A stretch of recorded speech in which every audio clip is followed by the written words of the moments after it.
Hello and welcome back to your own YouTube channel. It's for Hindi 1 to 1 Daily Use Phrases Part 2. सबसे पहले आता है मुझसे गलती हो गई। आई मेस्ड अप। कभी भी और ये ध्यान रखिएगा ये जितने भी इसमें फ्रेजेस और एक्सप्रेशंस आते हैं वो सारे ही आप अपने कैजुअल कॉन्वर्सेशंस में ही इस्तेमाल करेंगे। ये ऑफिस का लैंग्वेज नहीं है, ये फॉर्मल लैंग्वेज नहीं है। आई मेस्ड अप, मुझसे गलती हो गई। आई मेस्ड अप।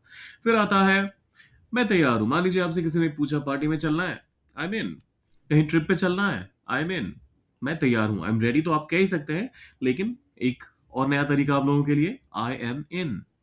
फिर आता है नहीं यार मैं नहीं कर रहा, आई एम आउट, मेरे बस की नहीं है, आई एम आउट, मैं इसमें इंटरेस्टेड नहीं हूं, आई एम आउट। तो इन सारे केसेस में आप आई एम आउट कह सकते हैं। आगे बढ़ो, गो अहेड। कोई बोलते बोलते रुक गया, बोलिए उसे, प्रोत्साहित कीजिए, कहिए कि आगे की बात भी कंप्लीट करो, गो अहेड। कोई सवाल पूछना चाहता है, पूछता है आपसे, may I ask a question, go ahead. इसको आप फॉर्मल सेटअप में भी इस्तेमाल कर सकते हैं।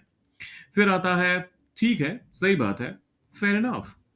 फेयर इनफ ये अब तब कहते हैं जब आपको कोई भी पॉइंट सही लगता है और आप कहते हैं कि हाँ आपने जो कहा बिल्कुल मैं इससे अग्री करता हूं, मैं आपकी बात से पूरी तरह से सहमत हूं। Fair enough. फिर आता है ठीक है, हो जाएगा, you got it. You got it मतलब मैं कर दूंगा। हो जाएगा कहने का मतलब यहां पर है कि मैं तुम्हारे लिए ये काम कर दूंगा। You got it. You got it. फिर आता है बिल्कुल भी नहीं, not a chance. Not a chance.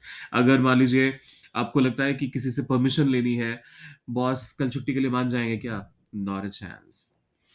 Project deadline extend करने के लिए क्लाइंट मान जाएगा क्या, नॉट अ चांस।